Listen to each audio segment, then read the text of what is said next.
Welcome to Modern Life is Goodish. My name is Dave Gorman, and as you can see, I've got a big screen, a remote control, and a laptop full of things that I want to share with you.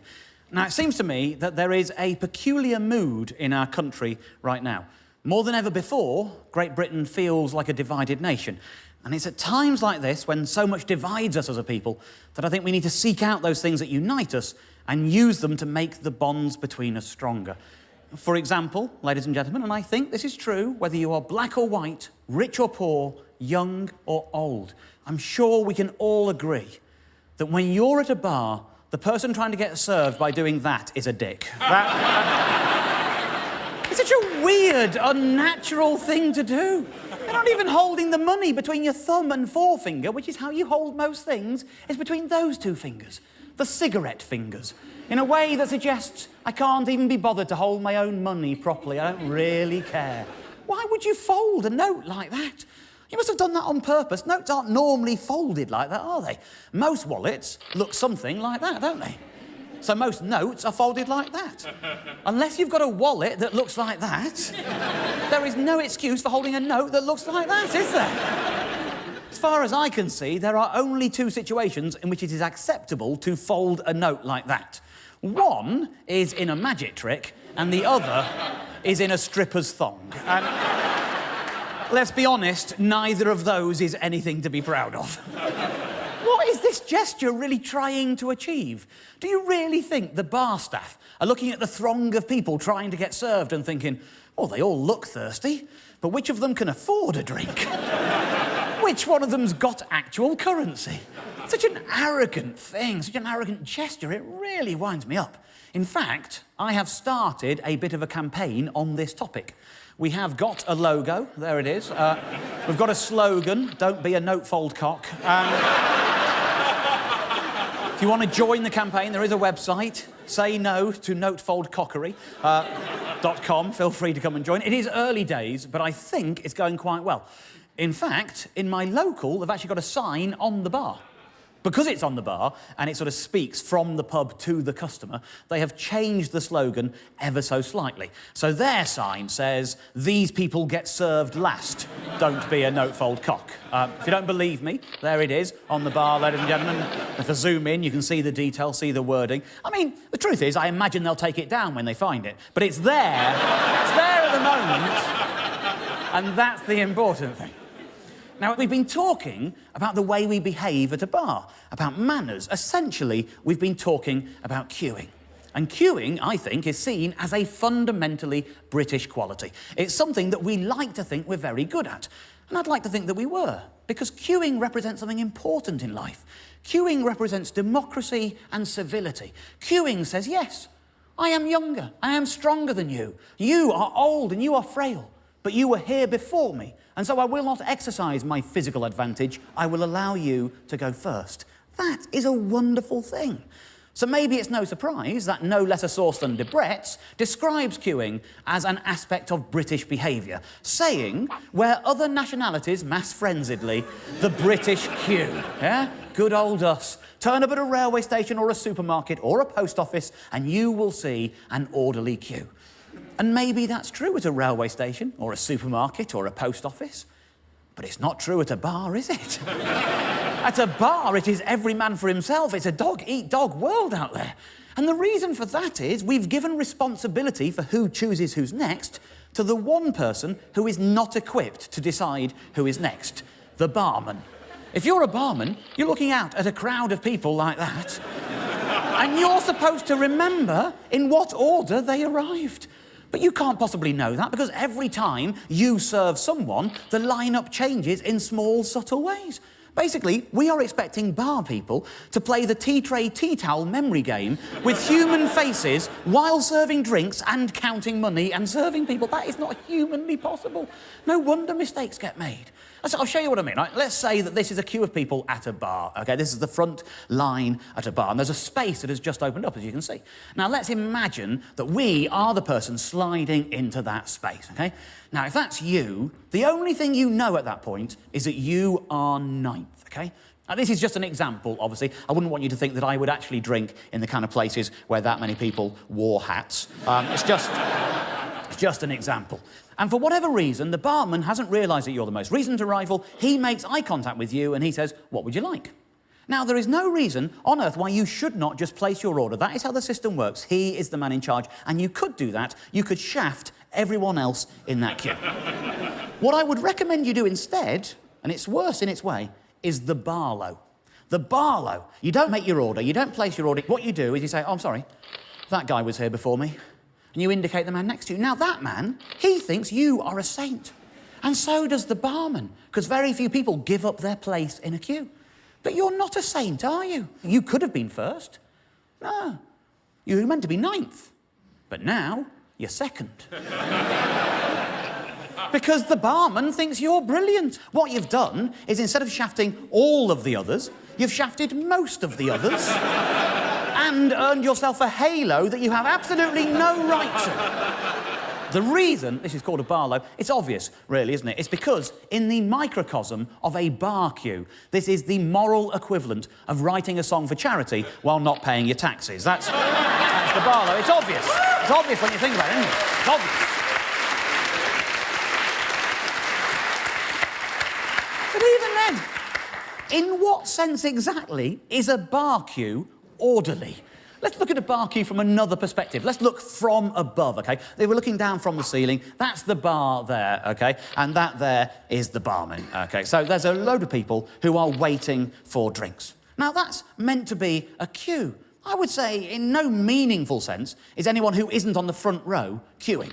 Those people are in a queue of sorts. Those people are not in a queue. Well, there's no first come, first served rule going on there. I mean, if that person there is able to make that manoeuvre, there is absolutely no complaint that those people can make. That is deemed fair under bar rules. That's not right, is it? That's not right. Now, let's imagine that this person here is the person being served, OK? And that means that this very valuable bit of real estate is about to open up. And these two people are the people with an equal opportunity of occupying that bar space, OK? They are the ones with the chance to make that move, OK? Now, let's examine just these people. Let's just zoom in and focus our minds on the details that matter at this point. And let's imagine that we are the person in green. And we want to be the person who gets that space at the bar. How do you do that? It all depends, doesn't it, on whether this person is going to turn clockwise or anti-clockwise. If they turn that way, maybe their friends are over in this corner of the bar, there is very little that we can do to stop that person leaving like so and that person entering the bar like so. You need to prevent that from happening as best you can. And there are ways of doing it. First of all, you've got to get in close, try and be a barrier. If you're brave, breathe in his ear. Let him know you're close. But crucially, and this is the most important system, hand on the bar, ladies and gentlemen, hand on the bar. That is like 50p on a pool table. That is yours now. That cannot be removed. These are the rules, OK? The deal is still not sealed. If this person wants to turn that way, you think you're in. But if their friends are in this other corner, maybe they're going to turn that way and exit like so. In which case, it becomes another equal opportunity between the two of you, you and your opponent. So, how do you stop that from happening? It's very simple. When he's turned 3/4 like so, this is the crucial detail, swap hands. Now, whatever route the person with the drinks takes, there is very little anyone can do to stop you sliding your shoulder in like so. There's nothing that can be done about it. Nothing anyone can do. It's a good technique. It's a very, very good technique. I know it's not very helpful, but oddly, this technique is also known as the Barlow. It's because, unlike in most situations, where if someone turns their back on you, you consider that rude, in this situation, you're actually there thinking, I want you back for good. It's called the Barlow. And I think most of us have Barlowed at some point in our lives. I know I have. Now, be honest with me. Put your hand up if you have Barlowed. That is everyone. Everyone admitting that they have no respect for the first come, first served system.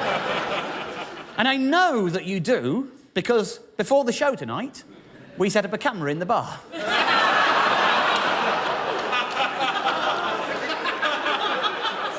And we have seen you barlowing. Now, not everyone is very good at it. There's two people to focus on here. The two people to focus on are this gentleman here and this gentleman here, who I can immediately identify as being in the front row.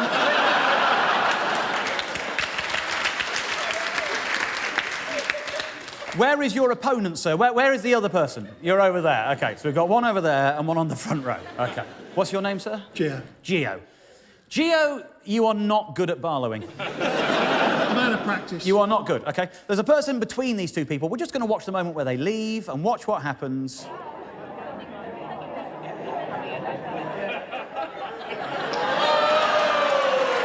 Useless barlowing. Some of the worst barlowing I have seen in a long time from Joe. Other people are good at barlowing. The person we're looking at in this video is a man who's currently at the back with a sort of top knot and the grey T-shirt. Where are you?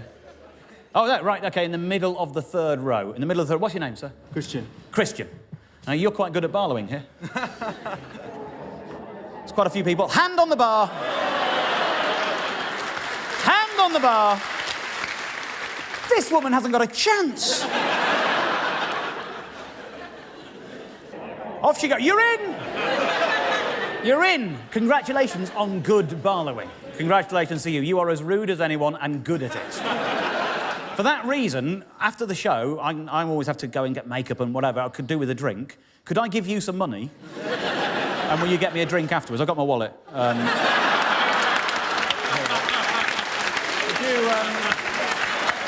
Would you pass that back to Christian? Thanks. Get yourself one, get me one, and keep the change. While we all think about how awful we are to other people, we'll have a little bit of a break. I'll see you in a few minutes.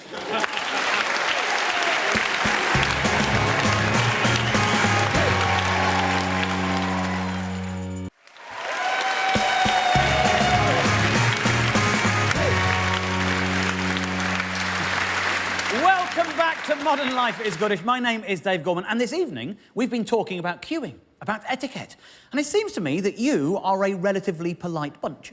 I think you would probably queue quite well. I know there's obviously a queue to get in here. One thing that annoys me when I'm queuing is, you know, you're waiting behind someone and then their friend turns up and joins them and they weren't in the queue. And part of you think, well, OK, they went to the toilet and that's kind of understandable. And then another friend turns up.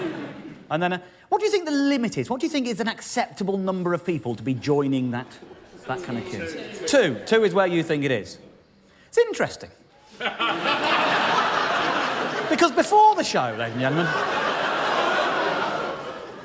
that man in the T-shirt who's just been inserted into the queue is a man called Ben. And he works on the show. And someone escorted him and said, oh, sorry, this guy's got to come in here because he works on the show. And who was behind him in that queue? Who was immediately behind him in that queue? People down there. OK. When that happened... What's your name, by the way, sir? Lee. Lee. When that first happened, when a man was just put in front of you, how did you feel at that moment in time? Not particularly bothered. Not particularly bothered. OK. And then his really good friend came along and joined him. How was that for you, Lee?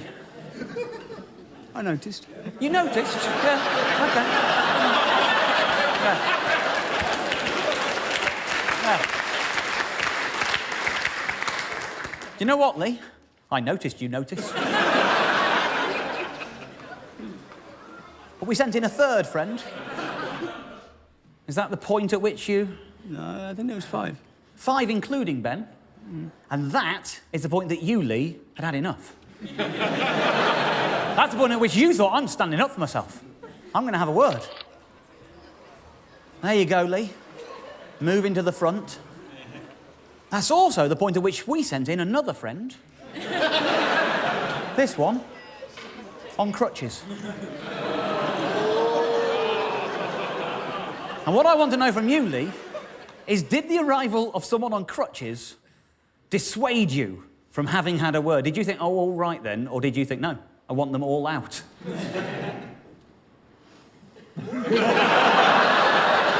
You're pausing, Lee, but you've got to bear in mind, I already know the answer.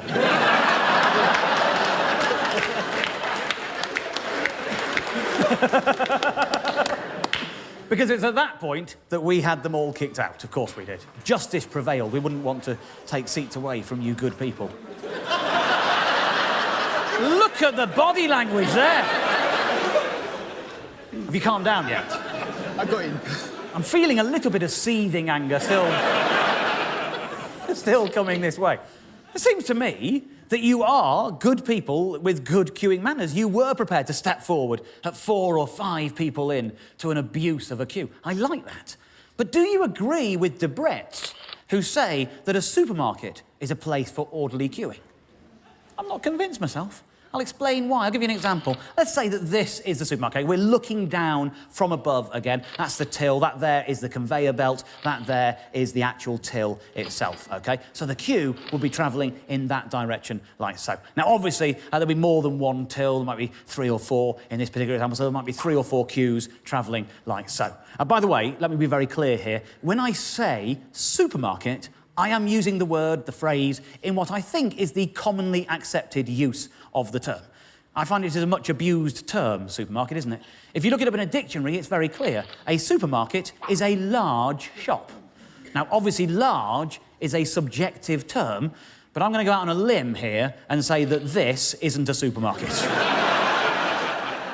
But what I mean is, I'm talking about real supermarkets, the kind you wheel trolleys around, the big, proper supermarkets. So in our example, let's make it easy. Let's say there are just 3 tills open. And that means there are just 3 cashiers working that day. And that means there are 3 queues. Now, for example, there might be, say, 4 people on till number 1, 5 people queuing at till number 2, and 4 people on till number 3. But that represents us. And we have got a choice to make. We have got to choose which of these 3 queues we join. And you might be looking at one with 4 people and one with 5 people and thinking it's obvious, but maybe one of the 5 is only buying a pint of milk, and maybe one of the 4 is buying 230 tins of tomato. So, you know, it influences your choice. But before you make that choice, let's say this till magically opens up. At this point, do we give any thought to these people who've been here before us, who have been queuing already? If this was first come, first served, they would have every right to take the place at the front of that till. But no, you just think, I've won the till lottery. Yeah. If they'd have turned up as late as me, they'd have been as lucky as me, but they didn't. And even if there is a little old lady down here, you're thinking, I can have her in a foot race. And that's how it comes to pass, isn't it? Every time. That's what happens. Because in a supermarket, the orderly queuing only happens from that point onwards. Up until then, it is a brutal every man for himself world. We're not really the orderly, civilised nation at all, are we? We're not the nation we think we are. I have another problem with supermarket queues. I have a problem with the 10 items or less till. And it is not the problem that some of you might be thinking. My problem is not that it should say 10 items or fewer. No. In Waitrose, maybe, yeah? But not in the others. I don't even have a problem with the loose definition of 10 items. Everyone knows that what it really means is 10 items or less, approximately. Nobody who works here is paid enough to count your actual items. Just don't take the piss, OK? I was recently taken to task by someone who insisted that I had no right to use the 10 items or less till. These are the items I had bought. I unpacked them when I got home. I had a bottle of wine, a bottle of milk, some olive oil, some butter, some marmalade, some bananas, and 3 oranges. And the person behind me is saying, you shouldn't be in this queue. You've got more than 10 items. Excuse me, he's got more than 10 items. Can this person be moved from this queue? It was like you, Lee, on steroids. They were angry. And let me be very clear here. This is not more than 10 items. What I've got there is 1, 2, 3, 4, 5, 6, 7 items, isn't it? And let me be very clear, the oranges were in 1 plastic bag. All the cashier's got to do is put that bag on the scales, weigh the oranges, tell me how much they cost, and then put them back. But even if you're a fusspot, even if you think, no, 3 oranges in 1 bag, they're 3 separate items, that still only takes my total to 9, doesn't it? No, the problem the person behind me had was with my bananas. My bananas that Mother Nature has conjoined. That Mother Nature has decided are one item. That is a hand of 5 bananas. And even if you think those are 5 separate items, that only takes my total to 10, 11, 12, 13 items, doesn't it? Well within the limit that we've all accepted. That's the rules. Do you know what makes it worse? The person who was complaining, they were buying a bag of bloody rice. Hundreds of bloody items. Hundreds. I'm going to calm down a little bit. I'll see you after the break.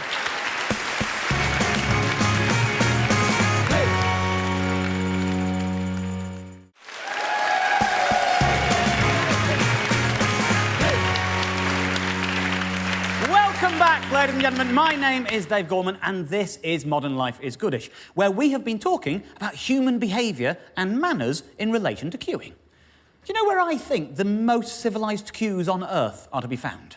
And I think this will surprise some of you, the barber shop. Barber shops. Not only the best queuing, also the best close harmonies. Wonderful places. And by the way, I do mean a barber's, I do not mean a hairdresser's. There is a very big difference. I can see it in my own household when it comes to the hair-cutting regimes. Mrs. Gorman, when she wants to have her hair cut, it needs an appointment. It needs half a day of her life. She might have to raise a small mortgage to make this happen. Could some of you at least look like that's making sense? Because otherwise, that's a really weird way of discovering that Mrs. G is having an affair. That is making sense, isn't it? Isn't it? Yeah. It's just, you all understand what it, you know, it's just, you have to pack your hairdressing negligee, and off you go. We're on the same page. We're on the same page, right? We're on... Good, OK, fine. And incidentally, I'm kind of a new man. I am sort of switched on. I do recognise when Mrs. Gorman has had her hair cut. I'm not an idiot.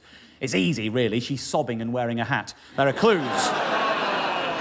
This is the price list. I just plucked at random from the internet for a hairdresser's. And this is what a price list looks like at a barber's. Very different things. My favourite part of that, of course, haircuts. I don't know what a haircut is. I mean, I know what a massage is, but I've no idea what a haircut is. The only thing I know is it's not a haircut. But it's cheap. I'll give it a go. Look at the bewildering array of different prices available here at this hair salon. It all depends on who is cutting your hair.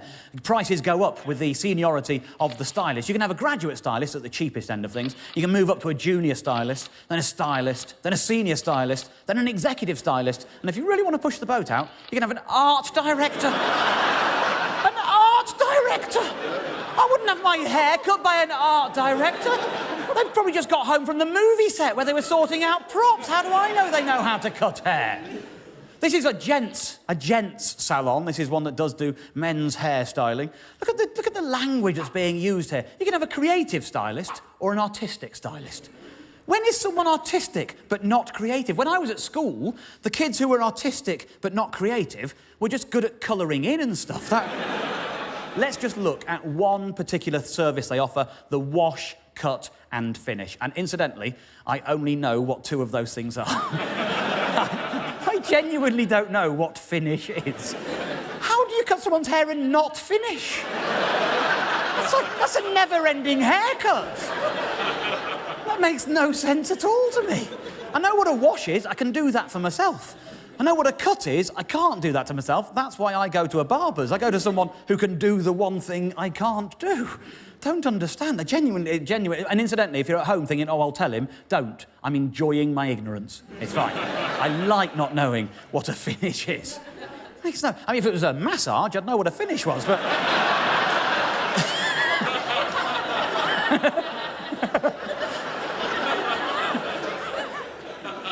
If you want to have the wash, cut and whatever a finish is, if you want to get it for either creative stylist, that will cost you £26.50. But if you want to go to director stylist, £27. Can you perceive a 50p difference in hair-cutting ability? This is like going to a cafe and saying, I'll have 2 egg and chips, please. And someone saying, yes, certainly, sir, that'll be £4.50. Or £5 if you'd like an old woman to cook it. Makes no sense whatsoever. This is why I go to a barber's. A proper barber's that does haircuts for £7. That's the kind of place I go to, genuinely. This is the kind of place I like. And this is where perfect queuing occurs. Perfect queuing. It is amazing. Let me set the scene for you, because a lot of people won't have been into a proper barbershop. They'd have a counter like that, maybe a barber's chair like that. There might be a mirror in front of that chair. Obviously, might be 2 or 3 different stations at a regular barber's. Now, you'd be a sofa. It'd be the kind of sofa that has been rejected by your local minicab office. But it's still good for a barber's. That is absolutely OK. And then there'll be a ragtag assembly of different plastic chairs that shouldn't have ever met in life, but they've met in a barber's. There'll be a coffee table, and the coffee table will be decorated with a few lad mags and maybe a Daily Mirror, but never that day's Daily Mirror.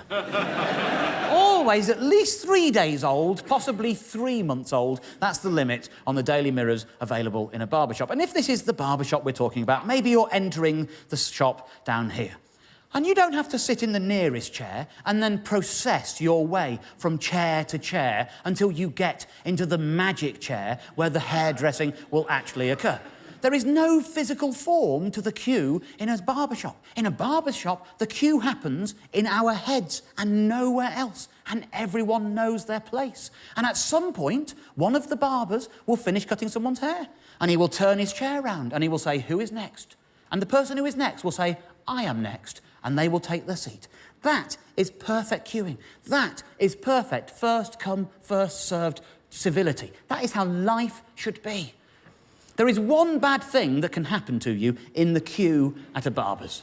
In any other queue, it would be considered a very, very good thing. The bad thing that can happen is this. You're second. You're aware that you've moved up to second. And the barber spins his chair around and says, "Who's next?" And the person who is first goes, "Nah, it's all right, I'll wait." And now, you are first. But you're first at the same time as you've just been bestowed with the knowledge that that particular barber is shit. Because there is no other reason why a man would look up and see him and think, "No, I'm not doing that." Imagine if this was anything else. Imagine if you were in a hospital and it was now somebody else's turn to have their appendix out. And he went, "No, I'll let you go. It's all right." You wouldn't bloody touch it with a barge pole, would you? But you can't turn the barber down. No barber can be denied twice. If it happens, he is taken out and shot. You have that on your conscience. So you have to step forward and sit in the chair and have your hair cut by someone that you don't trust. And if this ever happens to you, this is known as being barlowed. You've just been barlowed if that happens to you.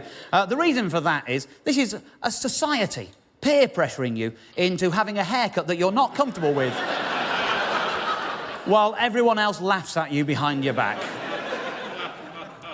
Queuing is important. Queuing is fundamental. What really illustrates how important queuing is when you witness the absence of queuing. When you see the system break down and queuing disintegrate, you realise what chaos is out there. Nothing illustrates this better than Black Friday. Black Friday. That magical day that for the last 2 years we have been pretending we've been observing all our lives. Black Friday is an amazing day. Look at the chaos it caused. Oh, it was in the BBC News. Of course it was. It was in the Mail. Of course it was. The Guardian had it too. I got a Dyson, but I don't know if I want it. That is Black Friday summed up in a perfect phrase. There it is in the Telegraph. My favourite headline in all of the coverage for Black Friday was in a paper called the International Business Times, who went with Black Friday brawl. Watch 2 women fight over lingerie in Victoria's Secret store. That is a headline writing a cheque the story can't possibly cash. Women fighting over lingerie in a Victoria's Secret store. You do not want to know what I was Googling when I found this story. Actually, I'll tell you, I was buying Mrs. Gorman a new hairdressing negligee. The other one has been torn to shreds, honestly. That guy needs to control his scissors. Anyway, look at that. Watch 2 women fight over lingerie. Hey, women, hey, lingerie, hey, whoa, Victoria's Secret, hey, whoa. Look at the video.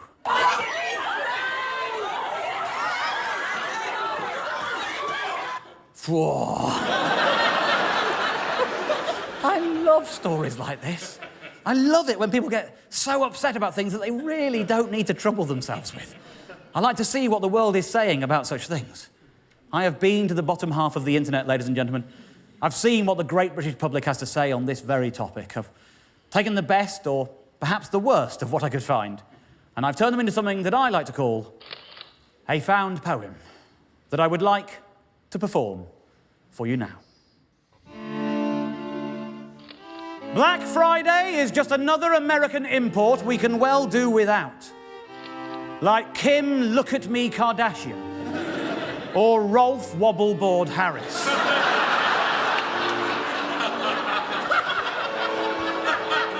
I didn't take part in this embarrassing spectacle because I've already got a television. I've had it for years. I don't need a new one. I can't believe so many people have fallen for this gimmick. Black Friday is not a real sale. It is just an excuse for shops to sell things at cheaper prices. Black Friday is the day after Thanksgiving. We don't have Thanksgiving in the UK, so we shouldn't have Black Friday either. Unless we want to adopt Thanksgiving too, which we don't. The veneer of civilization is so thin. If this is what people do for TVs, just think what they would do for something important, like food. They would beat you to death over a fish finger in a heartbeat. These people are no better than looters. The only difference is that this lot are paying for the things they take.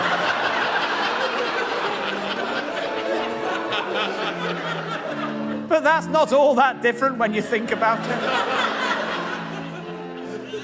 What do I mean? Think about it.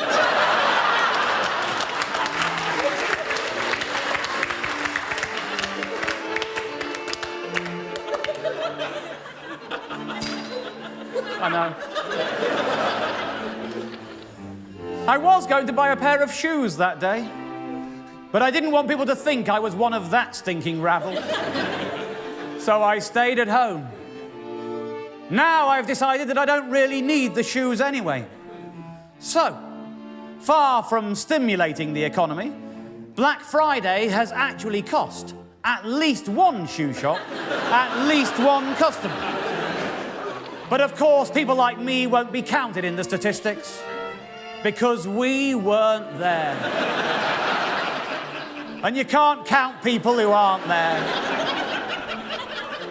But I hope they do count me. And I hope it persuades them to end this silly so-called stunt. To be fair, it was a great scrap. I will definitely be back next year. Thank you. String Quartet, ladies and gentlemen. We'll see you after the break.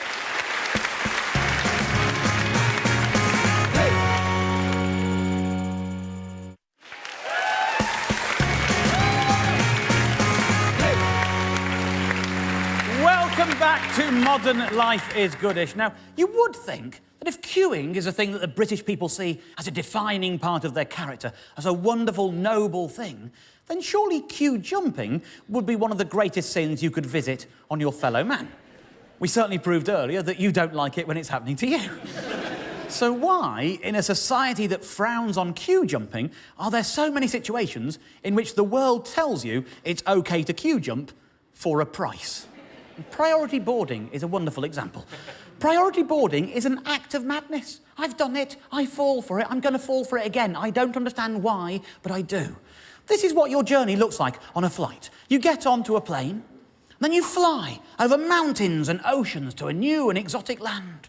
And then you get off the plane. And if you pay for priority boarding, you get to do that bit first. If you could pay to do that bit first, that might make some sense, wouldn't it? This is the uncomfortable bit.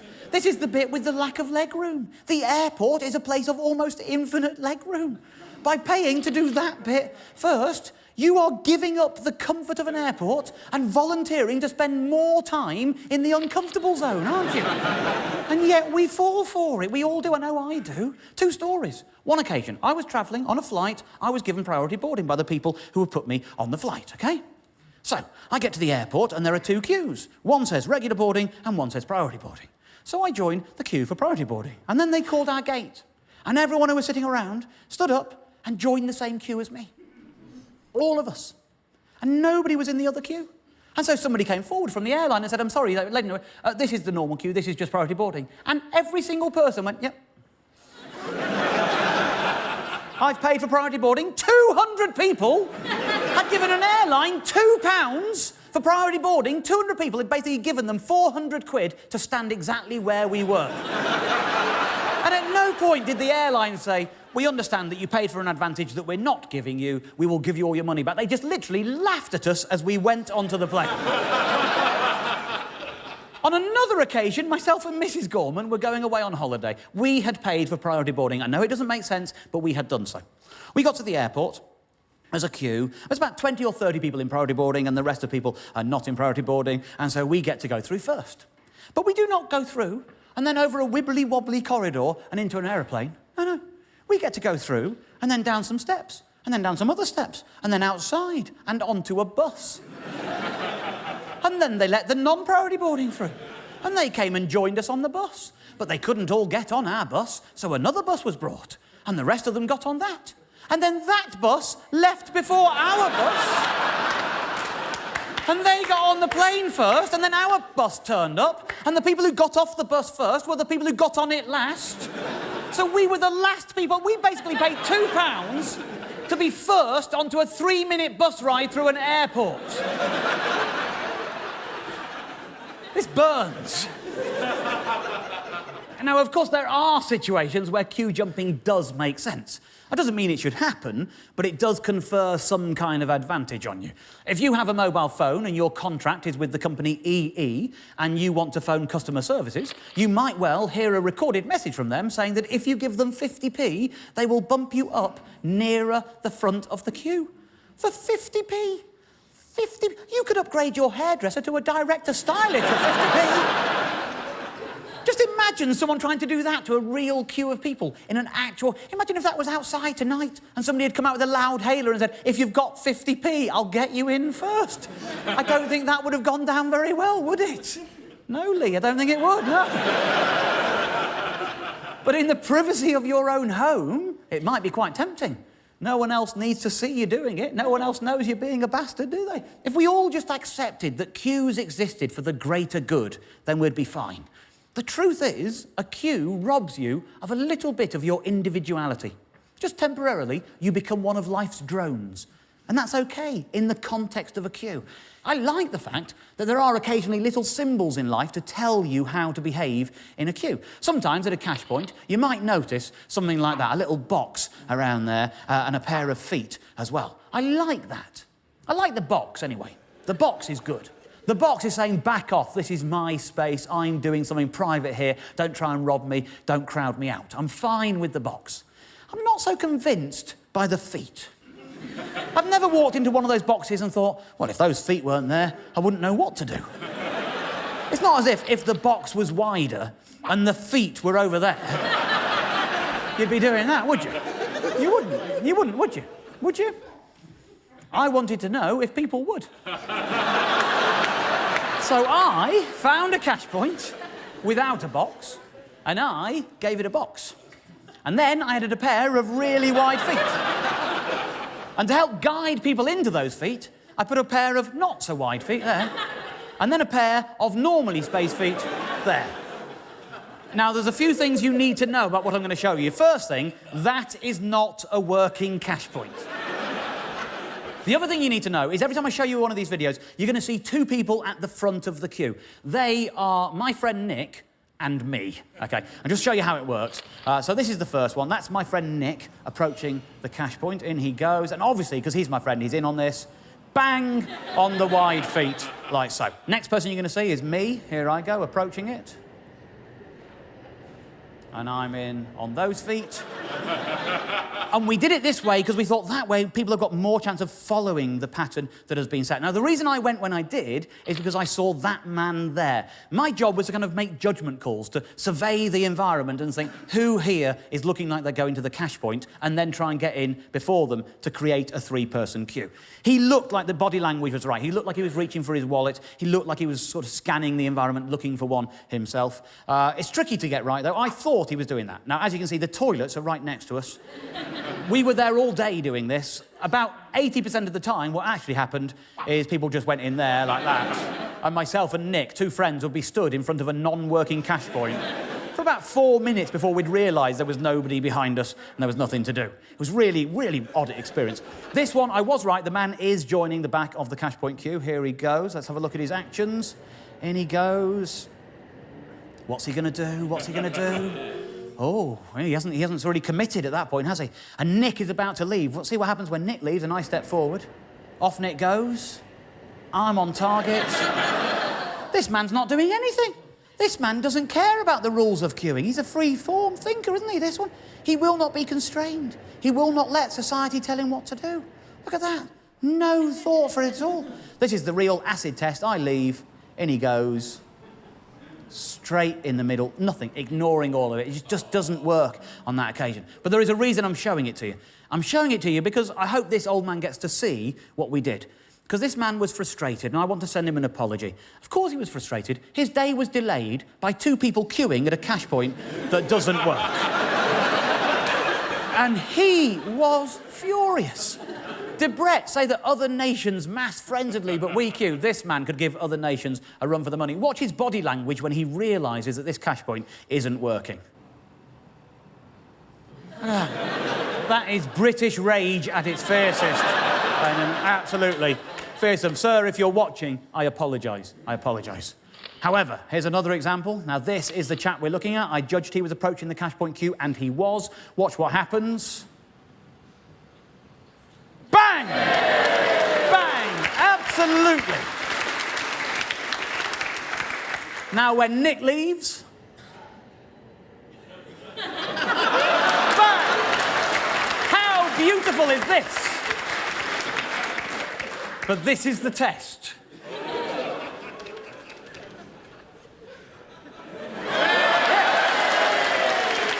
like that. Like that. Doesn't care. It works. This is worth showing you. This is incredible. In this occasion, it's this girl who's approaching the queue. It's a bit fuzzy. We had to really zoom in the edit on these just to get it all in. Just have a look at this. What's she doing? Is she on the feet or not? Is she aware of the feet? Is she lining up with them, or is it all just a coincidence? It's not quite clear at this stage, is it? Let's have another look. Nick goes, I step in. Oh, she's sort of on the first feet and ignoring the second feet. What's she going to do when I leave? Let's have a look.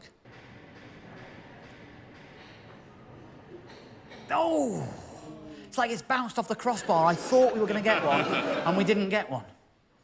But watch what happens when she finds out that the cash point doesn't work. How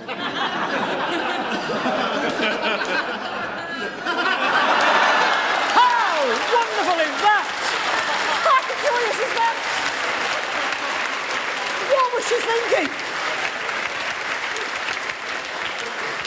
Oh, yeah. All that weight-detecting paint they've got these days. I love the fact that we sent a girl out into the world thinking, I need to put on some weight. That cash point didn't know I was there. It was all right for those 2 big fellas before me. Ladies and gentlemen, thank you for watching.